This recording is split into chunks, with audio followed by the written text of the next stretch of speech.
प्रायः करके गृहस्थों का एक संवाद गुरु जी के साथ जरूर होता था। गृहस्थ जब कभी भी आते, आचार्य जी से निवेदन करके कहते, महाराज आशीर्वाद दो, हम कमाते खूब हैं, खूब मेहनत करते हैं, लेकिन पैसा टिकता नहीं है।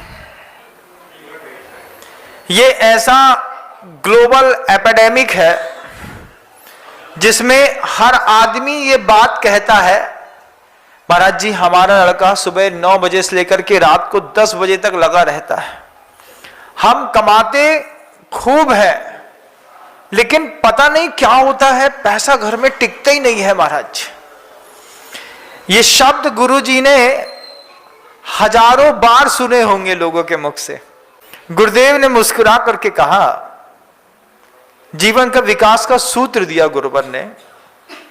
आचार्य भगवंत कहते हैं, सिंघई जी पैसा नहीं टिकता है, इस बात का दर्द होता है ना? हाँ महाराज होता है। ज्ञान नहीं टिकता है, इस बात का कभी दर्द हुआ क्या? हमारा कभी किसी ने नहीं कहा महाराज आशीर्वाद दो, ज्ञान नहीं टिकता, महाराज आशीर्वाद दो, भावना नहीं टिकती। 1 घंटे उद्बोधन में सुनी और सुन करके कब डिसॉल्व हो गई पता नहीं चला। आचार्य भगवंत ने वो बात कही कि महाराज जी सोचो, पूरे दुनिया के गृहस्थ एक बात जरूर कहते हैं कि महाराज आशीर्वाद दो, पैसा नहीं टिकता, लेकिन कोई ये नहीं कहता कि आशीर्वाद दो, ज्ञान नहीं टिकता। कोई ये नहीं कहता कि आशीर्वाद दो, भावना नहीं टिकती। कोई ये नहीं कहता कि आशीर्वाद दो महाराज, हमारी अंदर की शक्ति टिकती नहीं है, ऊर्जा टिकती नहीं है। इनके नहीं टिकने का आपको कोई दर्द नहीं होता। मेहनत तो बहुत करते हैं हम, हर क्षेत्र पे, हर क्षेत्र पे मेहनत करते हैं, बहुत सारा कमाने की, धर्म कमाने की बहुत मेहनत करते हैं, सुबह से लेकर शाम तक लगे रहते हैं। लेकिन कभी ऐसा गुरु से बोलो कि कितना धर्म करते हैं, टिकता क्यों नहीं है? इतना प्रवचन सुनते हैं, टिकता क्यों नहीं है? इतनी शक्ति का संग्रह करते हैं, टिकता क्यों नहीं है? महाराज सिर्फ पैसा नहीं टिकता है, इसका उत्तर आप गुरु से चाहते हैं। भावना नहीं टिकती है, इसका उत्तर कभी नहीं चाहते हैं। गुरुवर कहते हैं, देखो कोई भी चीज क्यों नहीं टिकती है, इसका एक बार अन्वेषण करके देखो। अन्वेषण कोई भी चीज है, आपका ज्ञान है, आपका धन है, आपकी शक्ति है, आपकी यश कीर्ति है, आपकी प्रसिद्धि है, आपका टैलेंट है, कोई भी चीज है, टिकती क्यों नहीं है, एक बार अन्वेषण करके देखो। तो आचार्य जी ने अन्वेषण के लिए एक नया विजन दिया, वो विजन आपके बीच में भी रखता हूं। गुरुवर कहते हैं कि एक हर व्यक्ति का एक आभा मंडल होता है कि नहीं? मुझे दूर से देखेगा आदमी, ऐसा खींचेगा, महाराज जी वो बैठे हैं। ऐसा नहीं कि मुझे देख करके खींचेगा, आपको देख करके भी कोई खींचता है। देखो दीदी वो बैठी हैं, आंटी वो बैठी हैं, भैया वो बैठे हैं, भाभी वो बैठी हैं। प्रत्येक जीवधारी का एक आभा मंडल होता है, और साथ ही साथ प्रत्येक वस्तु का भी एक आभा मंडल होता है। दोनों चीजें हैं, इसको गौर से समझने की कोशिश करिएगा कि वस्तु का आभा मंडल होता है कि नहीं होता है। महाराज जब आप एक अच्छी साड़ी पहनते हैं, वो निर्जीव है, लेकिन उससे आपका इंप्रेशन डेवलप होता है। जब आपके हाथ में एक सोने की अंगूठी होती है, एक हीरे की अंगूठी होती है, तो निर्जीव वस्तु का भी एक आभा मंडल होता है, लेकिन निर्जीव वस्तु का जो आभा मंडल होता है वो स्थायी होता है, उसमें परिवर्तन नहीं होता। लेकिन व्यक्ति के आभा मंडल में परिवर्तन होता है, व्यक्ति का आभा मंडल परिवर्तनशील होता है। फिर गुरुदेव कहते हैं कि आप एक बार देखिए कि कितनी निर्जीव वस्तुओं के आभा मंडल को आपने दूषित किया है। निर्जीव वस्तुओं में आप क्या गिनते हैं बताइए? कोई चीज ऐसी संसार की बताइए मुझे जिसमें आप जीव नहीं मानते हो।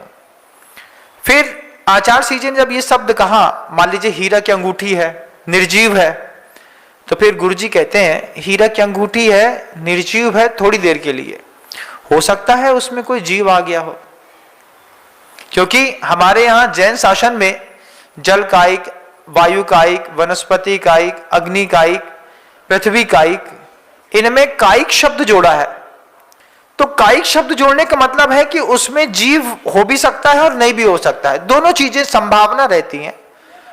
तो जीव जो नहीं है, निर्जीव वस्तु का आभा मंडल है। आपने एक नेकलेस पहना हुआ है, आपका चेहरा क्या दिखता है ये बात की बात है, लेकिन अगर आपने प्योर डायमंड का नेकलेस पहना है तो आपको आदमी बाद में देखा कि पहले नेकलेस को पहले दूर से आंख से ट्रीटमेंट ले लेगा, ये क्या है, पक्का 7 लाख से कम का नहीं है। आदमी ऑब्जर्वेशन कर लेता है सबके साथ, ये एक ह्यूमन साइकोलॉजी है। और मां बहनें इसलिए भी आभूषण पहनती थी कि आभूषण को देखने के चक्कर में किसी व्यक्ति की दृष्टि हमारे चेहरे पे ना पड़े। आभूषण में देखने पर नजर से बच जाते थे, बुरी नजरों से भी, इसलिए भी आभूषण पहन करके आदमी का माइंड डिस्ट्रैक्ट कर दिया जाता था। अंगूठी दिख रही है, अब आदमी को अंगूठी दिख रही है तो हमको तो देख ही नहीं पाया, तो हमारे भी गुण इत्यादि की सुंदरता भी बढ़ती थी और गुणों की और सुंदरता की रक्षा भी होती थी। ये आभूषण दोनों में काम करते थे। निर्जीव वस्तु का आभा मंडल परिवर्तित नहीं होता, ये तो तय है, लेकिन सजीव वस्तु का आभा मंडल परिवर्तनशील है। और जो सजीव व्यक्ति का, जीव का, व्यक्ति का, वस्तु का आभा मंडल परिवर्तनशील है, एक बार आप मुझे बताइए कि ऐसे कितने जीव हैं जिनके आभा मंडल आपके द्वारा प्रभावित होते हैं। आभा मंडल कैसे प्रभावित होते हैं महाराज जी? मान लीजिए हीरे की अंगूठी है, वो जीव है। अब जीव है तो उसमें कसाय है, उसके कसाय के प्रस्तुतिकरण का अपना अपना सौंदर्य है। जैसे संगी पंचेंद्रिय मनुष्य हैं, हम हैं, आप हैं, तो हम और आप जब कसाय का प्रस्तुतिकरण करते हैं तो हम 5 इंद्रियों से करते हैं। हमारी आंखें लाल हो जाती हैं, कान गलत सुनने लगते हैं, जबान लड़खड़ा जाती है, हाथ उठने लगते हैं, हमारे यहाँ का सेंस खत्म हो जाता है। हीरे की एक अंगूठी है, हीरे की एक अंगूठी में जब आपने खरीदी थी वो निर्जीव थी, लेकिन बाद में आकर के जीव उसमें रहने लगा। अब जीव उसमें आकर के रहने लगा और हमने हीरे की अंगूठी को ऐसे उठाकर के फेंक दिया, या फिर उसका दुरुपयोग किया, या फिर उसको कसा, रगड़ा, खूब छीला, तो उसके हीरे में, पृथ्वी कायिक में क्या है? बोले एक स्पर्शन इंद्री तो है ना उसके पास, है ना। अब अगर मान लो हीरे की अंगूठी में कोई जीव आकर के रहने लगा है तो वो अपनी कसाय का प्रस्तुतिकरण स्पर्शन इंद्री के माध्यम से करता है, क्योंकि उसके पास दूसरी इंद्री नहीं है। लेकिन एक इंद्री के माध्यम से वो अपनी कसाय का प्रस्तुतिकरण करेगा कब? जब आप उसका ऑरा खराब करेंगे। हम उसका ऑरा कैसे खराब करेंगे? तो आचार्यों ने इसको अनर्थ दंड व्रत के रूप में लिखा है, अपध्यान कहा है। इस चीज को गंभीरता से देखिएगा कि आप कहते हैं ना हमारे पास पैसा नहीं टिकता है, ज्ञान नहीं टिकता है, ऊर्जा नहीं टिकती है, शक्ति नहीं टिकती है, हमारा यश नहीं टिकता है, कीर्ति नहीं टिकती है। तो वो क्यों नहीं टिकती है, इसका कारण है। मान लीजिए पानी आ रहा है, आपने पंप चालू किया, आपके मोटर से नीचे से बोरिंग से पानी ऊपर आ रहा है, आपको ऊपर भरना था, कोई बात नहीं थी, लेकिन आपने फालतू में पाइप हाथ में लेकर के, हाथ में ऐसे दबा करके, फोर्स मार करके घंटों पूरा पानी धो रहे हैं, या फिर नदी में बैठ करके और पानी को छप छप छप छप छप छप कर रहे हैं, देखिए। या फिर जमीन में लगातार हाथ में कुदाली रखी थी, कुछ नहीं तो कुदाली से जमीन खोदने लगे। अब वो कुदाली से जमीन खुद रही है तो जमीन में रहने वाला जो जीव है उसके ऑरे में आपके कारण फर्क पड़ रहा है, और उसकी वाइब्रेशन के कारण आपकी लाइफ में फर्क पड़ रहा है। उसकी भी बैड वाइब्रेशन निकल रही है, क्योंकि उसके पास 2 चीजें हैं। उसके पास एक स्पर्शन इंद्रिय है, उसके पास श्वासोच्छ्वास है, उसके पास आयु है, और उसके पास काय बल है। अब हमने किसी की काया के बल को दूषित किया तो उस कारण हमारी काया का बल भी परिणाम स्वरूप वाइब्रेशन के कारण दूषित होता है। तात्कालिक समय में हमको आनंद आता है, किस बात का? देखा क्या मजा आ रहा है। अब शॉवर चालू कर दिया, शावर चालू किया और आप उससे बड़े रिलैक्स होकर के नहा रहे हैं, लेकिन हो सकता है उस नहाते वक्त में जो अनछने पानी में जीव थे, उन जीवों को आपके कारण इतना संकलेश हुआ, वो पानी अभी टंकी में थे, रिलैक्स मोड में थे, लेकिन वो जीव जब नाली में बह गए, अनछना पानी नाली में बहने पर जब उसी जीव को स्पर्शन इंद्रिय है, उसके पास श्वासोच्छ्वास है, उसके पास आयु है, उसके पास एक बल है, ये जो 4 बल है, जब ये नाली के गंदे पानी में गए तो जाने पर उनको जो संकलेश परिणाम हुआ, उसके निमित्त कौन बना? आप बने क्या? बने। अगर आप उसमें निमित्त बने तो फिर जैसे आपने उनका ऑरा खराब किया, ऐसे ही उन जीवात्माओं की भावनाओं से आपके घर का परिणाम बिगड़ना शुरू हुआ।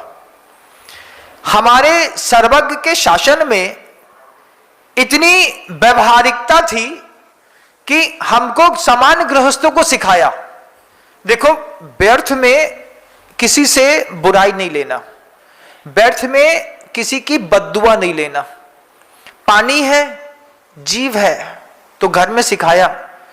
घर के अंदर देखता था मैं, माँ बहनों के जो पहनने के वस्त्र होते थे, मम्मी अपनी साड़ी जो है ना बाल्टी में फंसा देती थी, साड़ी बाल्टी में फंसाती थी, डब्बा भर पानी उसी में छाना, एक बाल्टी पानी छाना और एक बाल्टी पानी छान करके उसी का उपयोग कर लिया।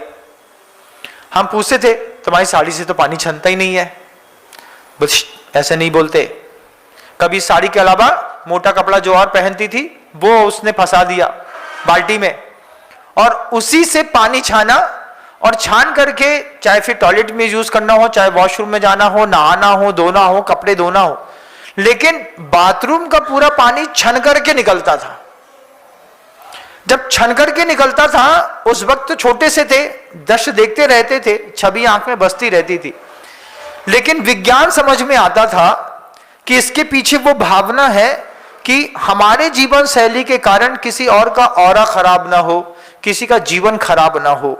इतनी गंभीरता के साथ माँ बहनें घर के अंदर व्यवहार करती थी।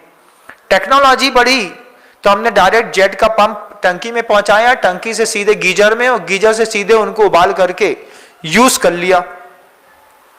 यूज करने पर आपको महसूस नहीं हुआ, लेकिन आपकी जिंदगी में परिवर्तन बहुत आया।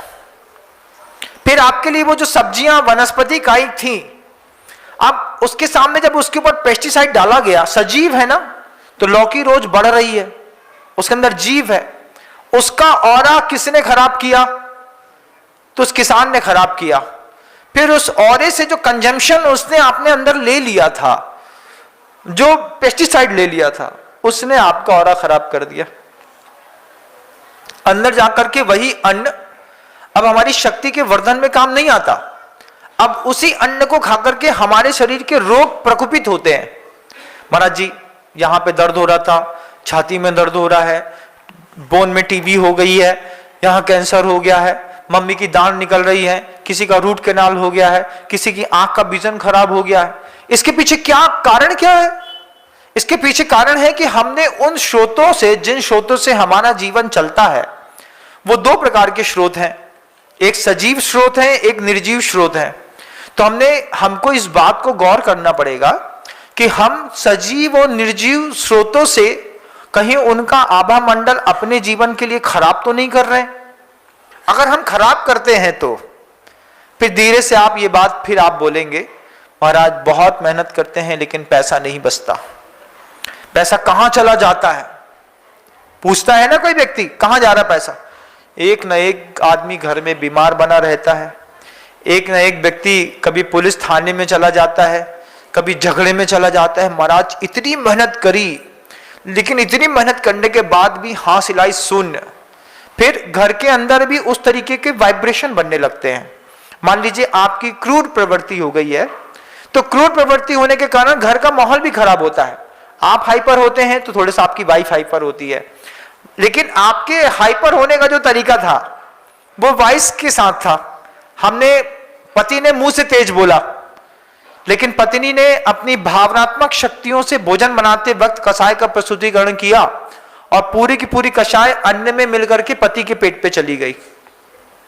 बोल नहीं पा रहे हम तुमसे, बोलेंगे तो झगड़ा हो जाएगा, फिर हमारे माता पिता का अपमान होगा, लेकिन खाना बनाते वक्त वो कसाय का जो प्रस्तुतिकरण था वो स्पर्शन इंद्रिय के माध्यम से आटों में होकर के लपेट करके रोटी में पैक होकर के आपके मुंह में आ गया। आपने बोल करके उसको परेशान किया। उसने अपने स्पर्शन इंद्रिय की कसाय का प्रस्तुतिकरण सब्जी में, पानी में, दाल में, चाय में 4 घंटे तक वो महिला काम करती रही। गंभीरता से समझिएगा इस बात को, फिर इसका रिजल्ट दिखाता हूं। 4 घंटे तक वो आपकी किचकिच के बाद चौके में काम करती रही, आपके लिए खाना बनाती रही। स्पर्शन इंद्रिय का सहारा लेकर के जितने भी भोज्य पदार्थों को छुआ, उन सारे के सारे भोज्य पदार्थों में कसाय समाविष्ट होती रही। उस वाइब्रेशन के कारण आपने जब भोजन किया तो पता चला कि आपको टेस्टी तो अच्छा लगा, खा लिया, पेट भर लिया, सब कुछ हो गया। लेकिन आप देखिए कि उस छोटे से कसाय के प्रस्तुतिकरण के कारण पुरुष की आयु स्त्री की आयु से 15 साल घट गई। दुनिया में रिकॉर्डेड है, जितने कम विदुर मिलेंगे सबसे ज्यादा विधवाएं मिलेंगी। विधवा ज्यादा क्यों, विदुर कम क्यों? पति पहले क्यों मर गया? पूछो। हमारी आपकी उम्र में 6 महीने का अंतर था, तो मरने की उम्र में भी 4-6 महीने का अंतर होता तो ठीक था कि भैया हमारे एचबी गए, उसके बाद हमारा अंदर का एचबी डाउन हुआ और हम भी 2-3 महीने में निकल लिए। लेकिन आपके एचबी को गए, एचबी मतलब हाँ, और अंदर का एक एचबी और होता है, तो एचबी के जाने के बाद अंदर का एचबी डाउन हुआ, 6 महीने में हम निकल लिए तो चलो मानेंगे तेरा मेरा प्यार अमर। लेकिन एक को निकले कितने साल हो गए? उनको तो 27 साल हो गए, एक को 15 हो गए, एक को 10 हो गए, एक को 6 हो गए, 8 हो गए। तो फिर पूछता है कोई व्यक्ति कि तुमने कितनी कषाय भोजन में मिलाकर के खिलाई कि तुम्हारी भोजन की मिलाई हुई कषाय से पति की उम्र खत्म हो गई। इसको आप डिनाई नहीं करिएगा, इसको आप समझिएगा कि हम घर के अंदर कभी भी विवाद जो है सुबह नहीं करेंगे, शाम के वक्त नहीं करेंगे। इस विज्ञान को समझिए, थोड़ा अपने जीवन का व्यवहार सुधारिए और व्यवहार को सुधार करके जीवन को समृद्ध करके सिर्फ ये मत कहिए कि हमारे यहां का पैसा चला गया। जो भी चीज क्षय हो रही है, वो क्षय होती हुई चीज को हम बचाएंगे कैसे? क्योंकि आपने वस्तु का ऑरा खराब किया। एक कप चाय दी, गलत बन गई तो आपने उठाकर के दीवार में मार दी। आप इतने रईस हैं कि आपको पता है कि घर का नौकर है, दीवार साफ कर देगा। कप नहीं आ जाएगी, कटलरी लेने हम शाम को चले जाएंगे, नहीं लेकर के चले आएंगे, सब हो जाएगा। आप गुस्सा करके गए, लेकिन आपने एक निर्जीव वस्तु का ऑरा खराब किया है। और अगर उसमें जीव आ गया है तो जीव का जो ऑरा होता है वो परिवर्तनशील होता है, इसको समझिएगा। ऊर्जा और जीवत्व, जब दोनों चीजें मतलब एक वस्तु, एक मैटर और एक जीव मिलते हैं तो जीव अपने ऑरे से वस्तु की अपनी शक्ति का ऑरा भी बदलता रहता है। इसका परिणाम कोई महाराज जी एग्जाम्पल देखिए। जब आप पैदा हुए थे, छोटे से थे, कितने गोरे और सॉफ्ट दिखाई देते थे। धीरे धीरे धीरे धीरे धीरे धीरे जैसे आप बड़े होते गए, बड़े होते होते जैसे जैसे आप ज्यादा क्रोध करते गए, ज्यादा कसाई करते गए, धीरे धीरे आपके चेहरे का पूरा कलर डल होता चला गया। और जितनी तेज कसाई करने वाले लोग होते गए, पूरी शाइनिंग खत्म होती चली गई। आज कोई आपको 6-8 साल बाद देखे तो ऐसा बोलते, अरे अंजना तुम कितनी बदल गई, तुम क्या थी क्या दिखने लगी? तो तुम नहीं बदल गई, तुमको तुम्हारी कसाई ने तुम्हारा पूरा चेहरा बदल दिया। ये नहीं है कि हमारी फिजिक्स जो है उम्र के कारण बदल रही है, हमारी फिजिक्स उम्र के कारण कम और हमारी कसाई के कारण ज्यादा बदल रही है। इस बात को गंभीरता से समझिएगा, यह जैन शासन है। आपको समृद्ध होने के टूल्स दिए जा रहे हैं। आप इसको रूल्स कह दो, सिद्धांत कह दो, नीति कह दो, न्याय कह दो, आगम कह दो, कारिका कह दो, उद्बोधन कह दो, प्रवचन कह दो। हिंदी में समझो, संस्कृत में समझो, अंग्रेजी में समझो, लेकिन इस बात को समझो कि हमें किसी का ऑरा खराब नहीं करना है। वो हिंसा जो हो रही है, जो हमने किसी का ऑरा खराब किया है, उसके लिए हम खमामी सभ्य जीवा नाम सभ्य जीवा खमंतु में करते हैं। उसके लिए हम जाकर के मंदिर जी में शांति धारा करते हैं। इससे हम दिन भर में जो अपराध करते हैं, तो सुबह की 15 मिनट की वाइब्रेशन से हम अपने पूरा ऑरा को फिनिश करके अपने आप को फ्रेश कर लेते हैं, दिन भर जीते हैं, शाम तक अगर हमारा ऑरा डल हो जाता है, तो फिर शाम को जब हमारा ऑरा डल हो चुका होता है कसाय करने के कारण, तो हम 20 मिनट के लिए 24 मिनट के लिए फिर मंदिर जाते हैं। मंदिर जाते हैं, प्रभु जी के सामने ध्यान से बैठते हैं या एक स्तोत्र पाठ करते हैं, एक माला फेरते हैं, सिर्फ एक माला, बहुत बड़ा काम नहीं है शाम का, सिर्फ एक माला। मंदिर जी के अंदर गए, जाकर के एक माला बैठ करके फ्रेश होकर के और फेर करके चले आए। इससे क्या हुआ? इससे हमने अपने परिवर्तनशील औरे में जो नकारात्मक परिवर्तन हो गए थे, 15 मिनट की मंदिर की वाइब्स में जाकर के, वो बिल्कुल एक ऐसा हार्मोनियस स्पेस है कि जहां पर जाकर के आप आनंद से भर जाते हैं। तो वहां पर जाकर के हमने 15 मिनट में अपना ऑरा फिर से रिफ्रेश किया। फिर शाम को 7 बजे से 11 बजे रात तक का हमने अपना एक बहुत अच्छा ऊर्जामय काम कर लिया। अब बाजार से भिंडी लेके आए, अब हमको तो नहीं पता कि इस भिंडी में कितना पेस्टिसाइड था, ये भिंडी जब पेड़ में टंगी थी तो इसने कितना दर्द सहा, क्या हुआ। बिल्कुल सही बात है, आपको नहीं पता, करेक्ट। अब क्या कर सकते हैं महाराज जी? तो जब इस तरीके का भोजन आपके पास आता हो, मान लीजिए झगड़ा है घर के अंदर, विषाद हो गया है, मम्मी घर के अंदर चौके में पोहा बना रही है और यहाँ दादू या बड़े पापा या कोई चिल्ला रहे हैं, तो जब कभी भी भोजन पानी कुछ भी मुंह में डालिए, जापानियों से सीखिए। उस भोजन के सामने वो पहले एक बार नमस्कार कर लेते हैं, ये मेरी वो ऊर्जा है जिससे मेरा शरीर चलने वाला है। लेकिन आप क्या कर सकते हैं कि आप अपनी थाली पूरी लगा लीजिए। थाली लगाने के बाद घर के अंदर भी 9 बार नमोकार मंत्र पढ़ लीजिए। ऐसा करके मत पढ़िए, कोई बात नहीं, सामान्य से उसको देखते देखते 9 बार नमोकार मंत्र बोल दीजिए। तो 9 बार नमोकार मंत्र बोलने से उस पूरे की पूरी सजी हुई थाली का जो जहर है, इस मंत्र के प्रभाव से वो जहर नष्ट हो जाएगा।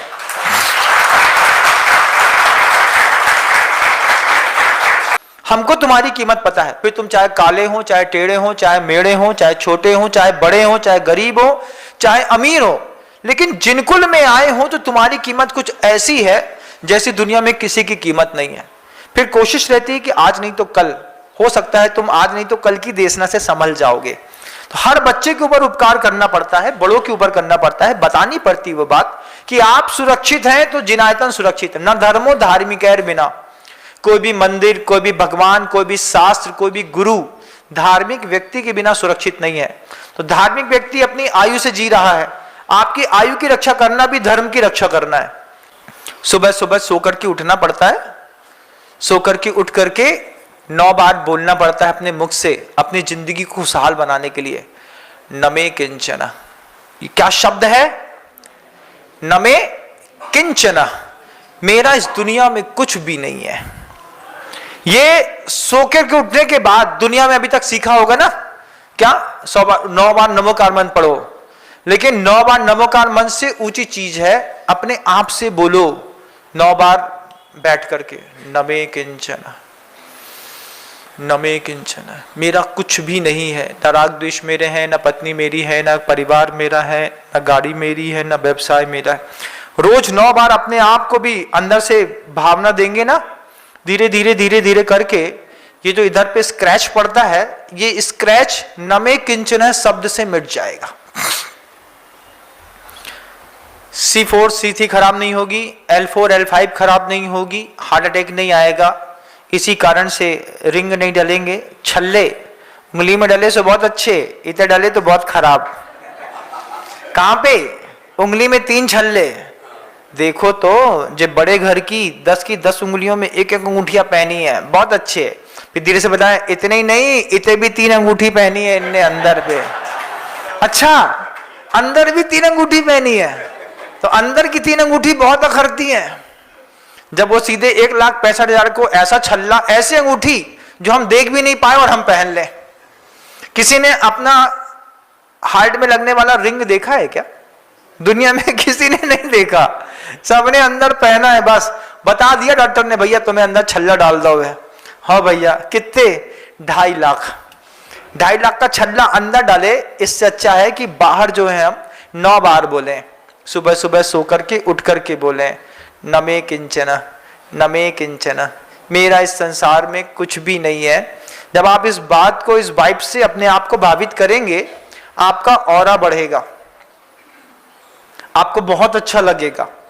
अब किसी का ऑरा लोभ का है, किसी का मान का है, किसी की कसाय का है, किसी का किसी और का है। आपको लगता है कि आपके मन की बात किसी को समझ में नहीं आती, तो आप गलतफहमी में हैं। आपके मन की बात चेहरे से स्पष्टता समझ में आती है। अगर थोड़ा भी कोई आध्यात्मिक दार्शनिक व्यक्ति है, वो चेहरा देख करके आपका ऑरा देख लेता है और वो भांप जाता है कि आप ये चाहते हैं और ये करने वाले हैं। आप अगर ये शब्द गुरु से कहते हैं कि महाराज जी घर में पैसा नहीं संभलता, आप अगर ये शब्द कहते हैं गुरुओं से, इतना कमाते हैं और इतना कमाने के बाद भी घर में कुछ बचता नहीं है, दिन रात मेहनत करते हैं।